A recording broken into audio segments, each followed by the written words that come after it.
Just let me start over, back up a little bit. I went in here to my Shear connection. I edited my Shear connection.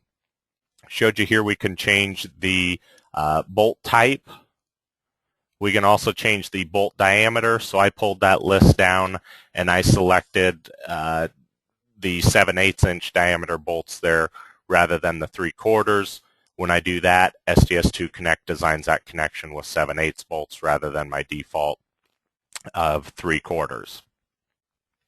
So a couple of things I want to point out here to you. The bolt type pull down and the non-moment bolt diameter pull down, those lists are populated from our setup. So I just want to show you where those are populated from and how we can make modifications to that.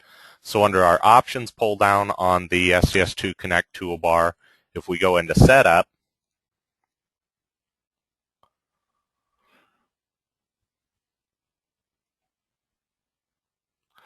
in setup, where I'm looking at first here is under my bolt design criteria. In here we have our available bolt diameters. So I have selected imperial bolt diameters to be used, and then I have the available bolt diameters I want SDS2 Connect to be able to use, and that's where that bolt diameter list is populated from. So I could, just as an example, if I uncheck a couple sizes there and go back into the edit window, we can see that list gets updated. Since I turned 7/8 off, it's not going to not use something with 7/8 that I had already selected. The other thing you can do is if you have a special case that you need to use, but it's not in that list, when I highlight that, I can actually go ahead and type in there whatever size I actually want to use. Okay, I'm just going to go back to my 3/4. Now our bolt types, the bolt types are actually populated again from setup. This time it's actually going to be populated from what we call the bolt schedule. Okay, so in our bolt schedule, we have our different bolt types that are going to be able to be used. One thing you have to watch out for here is up at the top, we have different tabs based on which design method you want to use. So if we're using the AIS C13th or the Canadian code, ASD or LRFD, we want to make sure if we're making modifications to the schedule, we're making it under the right tab there. Okay, so going back into the edit window again here for this shear plate, I'm going to change my bolt type. Let's go ahead and type in there just to show you that we will use 7/8. I'm going to type in 7/8. Now the other thing I'm going to do then is I want to maybe make a few more modifications to this plate. Maybe I want to change the row spacing for the bolts that SDS2 Connect is using. So I can do this in Design Details. Okay, in Design Details, notice we have our plate thickness, we have plate depth, the width of that. Here we can see the bolt diameter that's being used, our vertical, the first hole distance, all of that.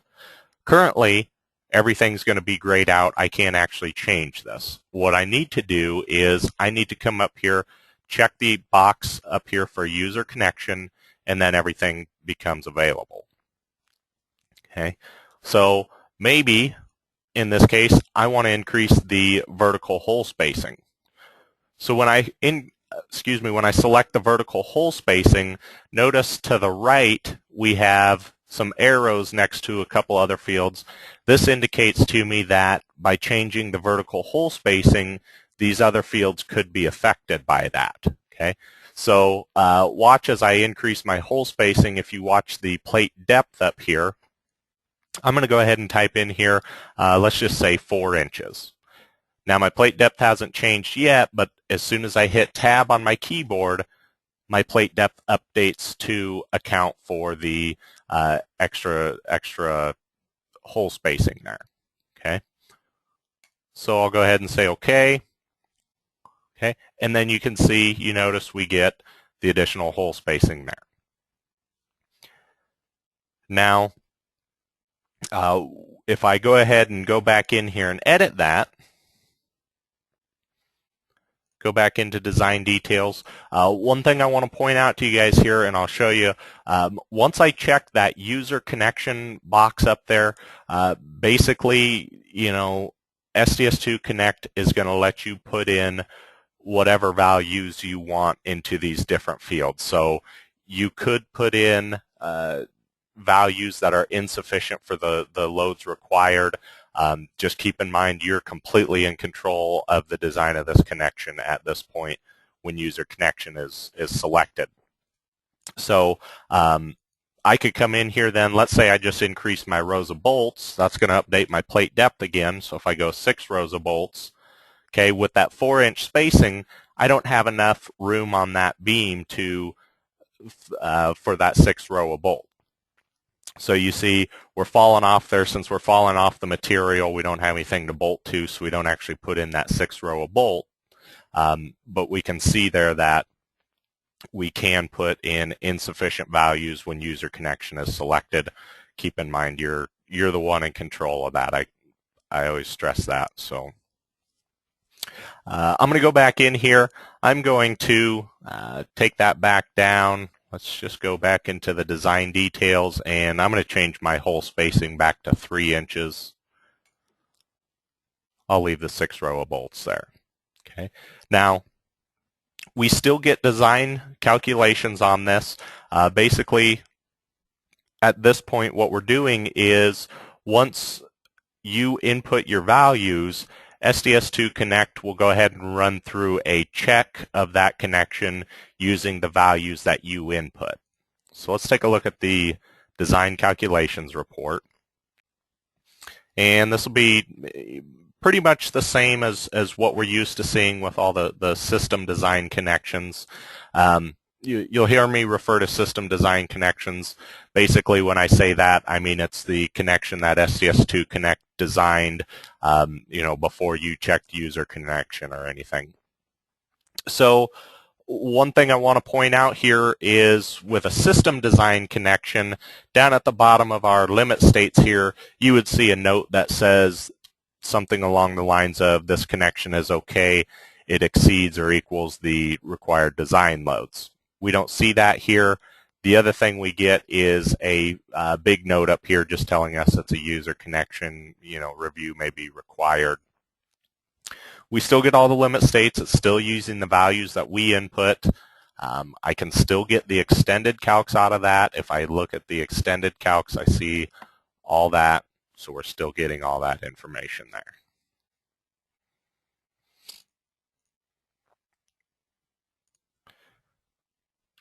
Okay.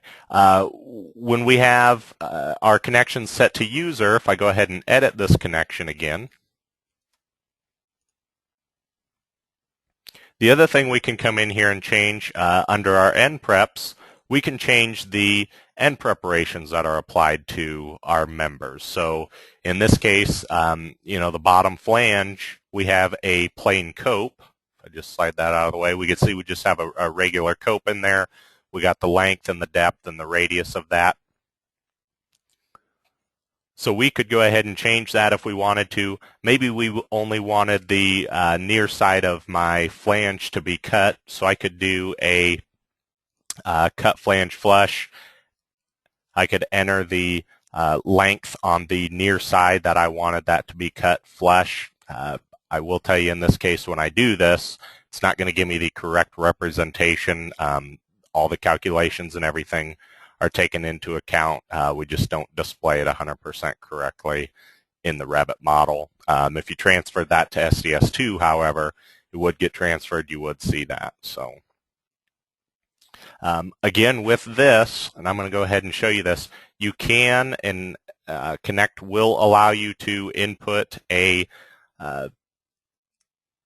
insufficient values in here. So just as an example, on the top flange this time, I'm going to say I want a plain cope on that top flange. Maybe the cope length, I'm just going to say 2 inches. The depth, I'm going to put something really large in there. I'll say 1'6". So what that's going to do, that's going to take a large cope out of that beam. Okay, so now all our bolts aren't being fit in there. I just want to demonstrate to you, you can put in an insufficient connection when you're doing this, so we have to be careful with what we're doing. If I take a look at the design calculations, then we can see some of our limit states are extremely low because of what we've done there. And in your extended report, you're going to see things like this here where it tells you that value is no good. So it's comparing the calculated value to the design load that we have applied there to find out if that's okay or not. Okay, I'm going to go ahead and change this back to a system connection here. And now I want to go ahead and just move over. I'm just going to look at real quick like a moment connection so we kind of understand. So I have a moment connection to my column flange over here. Now in this case, with this moment connection, I'm getting doublers, I'm getting stiffeners in that column. Those, if we need to make changes to those, even though they're on the column, they're associated with the moment connection. So I'm going to edit that moment connection to the beam. And then in design details, I have options in here for my column web doublers, and I have options for the column flange stiffeners to go ahead and make changes to those items there. Okay, I have the shear tab here as well, so just want to point out where to make changes to those so we can see that. And then I'm going to go ahead and take this kind of one step further here a little bit. And what I want to do is I'm going to go ahead and open a section view that I had created here earlier. Now, I've created just threw in some quick dimensions, threw in a couple tags.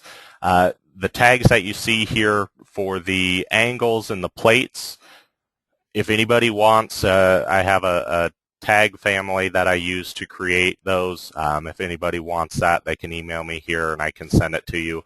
The bolt one here, that one isn't going to work for you guys just yet. I'm kind of running on development code here, so I have a little extra functionality that's not quite available to you yet, but it will be in the future. Just kind of wanted to show some of the stuff that we will be able to do here. Now, what I'm going to do is I'm going to come in here and edit the brace connection. Now, just like I did for that shear plate connection, I'm going to go ahead and change the bolt diameter just to start off with. So I'm going to go ahead and change that to 7/8 instead of the 3/4. When I say OK, notice my tag updates automatically, get my bolts updated automatically. The other thing I might want to do then in that case, maybe I want to increase the bolt spacing since I have larger bolts in there. A little extra clearance. So I could go into design details. I'll change that to a user connection. I want to change the vertical brace clip, so that's the tab I want to be under in here. And I said I wanted to increase the row spacing, so I'll go 3.5 inches. Okay. Maybe I also want to change the gusset plate size. Then I can go into the vertical brace tab, and maybe I want to go ahead and change the width and the thickness. I'm just going to add an extra 1/2 inch here to both to account for that. So I'll go 11 there, and my plate length, I'll say 11.5. That should go ahead and update everything. Notice the dimension that I had updated, the dimension here for the plate updated, my plate description here was updated. So I really, once I come in here and tag this stuff and dimension it, if I'm making changes to it, those tags are going to automatically update for me and everything there. So another thing I want to point out here with the user connection, and then I'll kind of open it up to questions, is once I have a connection set to user, all my options within the connection type, the connection specification section, and within the setback section, okay, if user connection is checked and I try to make change to any of the options within these 3 sections, that change is not going to take effect. Okay, kind of told you, once I have user connection set, we're putting kind of the design of the connection in your hands. with these options that I mentioned here, to make those changes, we have to have a system connection to allow SDS to connect to make the correct changes to it. So it's always best to make the changes. When I made the change, like to my bolt diameter, I was making that change before I would go to a user connection, so I would get that before I'm making the changes to the design details. So make those changes first, then you can set to user and go into design details and make the changes that way then. Okay, so with that, I'll go ahead and open it up to questions. Once again, I think a lot of people have been here already. We have that questions pane over on the GoToWebinar control panel.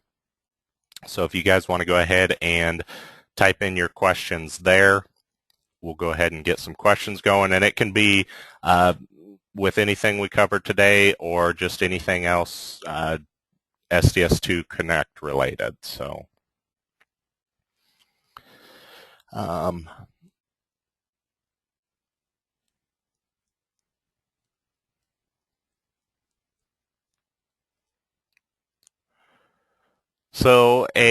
one question we have here is, can connection status be scheduled so that you can quickly track down failed connections? We don't really have anything as far as that goes currently. I do have a request in for the programmers to be able to do a couple different things as far as tracking down failed connections. One of them is kind of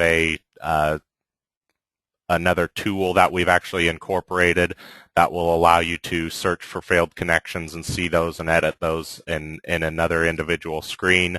The other thing that I've asked for them to do is to just simply put another kind of tag in our properties so that we could use that with Revit's filters to color code the failed the members with a failed connection a certain color, so they'd be easy to see right there quickly in your model. So that should be something in the future that you will see some functionality with that. And then another question here, can user modified connections have a different color? That would be another thing that I would have to ask the programmers to be able to do, but I don't think that would be too difficult a thing for them to add. So I will actually put that request in also. Any other questions here, again, related to anything we've done today or anything else Connect related?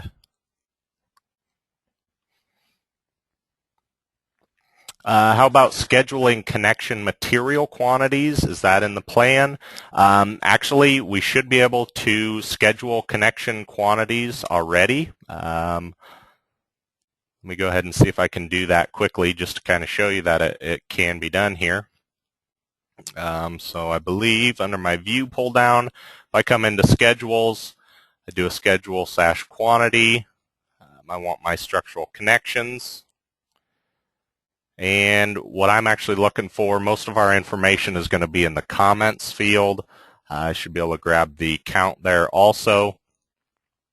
And I'm going to go ahead and filter that by comments. Actually, I'm not going to put a filter on there. Excuse me, I want to sort by my comments.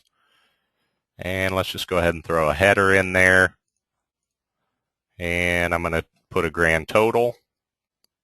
Okay. And there we get a schedule of those different connection materials. So that's something that we should be able to do already. Like I said, the bolts, you guys aren't going to be able to do what I'm doing here with the bolts just yet. It's not something we actually have as a release out to you guys yet. You will see it in the future, however. So we can do that to a certain extent here at this point. So.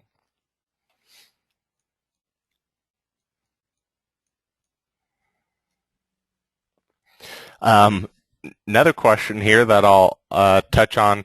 Somebody asked here if there's any incentive for answering the poll. The answer to that, I'm going to say no, but I think most of you, however, have probably received an email from us with a survey with some different questions as far as problems that you've had with the software or things you'd like to see done in the software. We do actually have an incentive for taking that survey. So like I said, I think most of you probably received an email that we sent out for that that you might want to check out if you're kind of on the edge of purchasing and want a little extra incentive. We do have that survey that you can take and get a little extra incentive that way. So.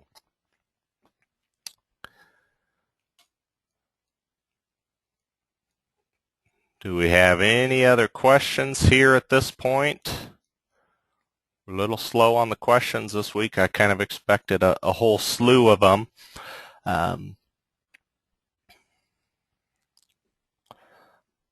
Okay. If we don't have any other questions here, I am going to go ahead and kind of cut it short then today. What I'll actually do is I'm going to actually, well, okay, let me back up here. We're getting a couple more now. Another question here is illustrating a user-modified moment connection. So let me just go ahead and show you a user-modified moment connection then. If I go back to, I'll just go back to a 3D view here. It's really basically the same as what we've seen here before. So I just have the welded moment connection. When I edit that, I can come in here then and in my design details, again, we kind of looked at this earlier where we have our column web doublers, our column flange stiffeners, we have our shear tab information.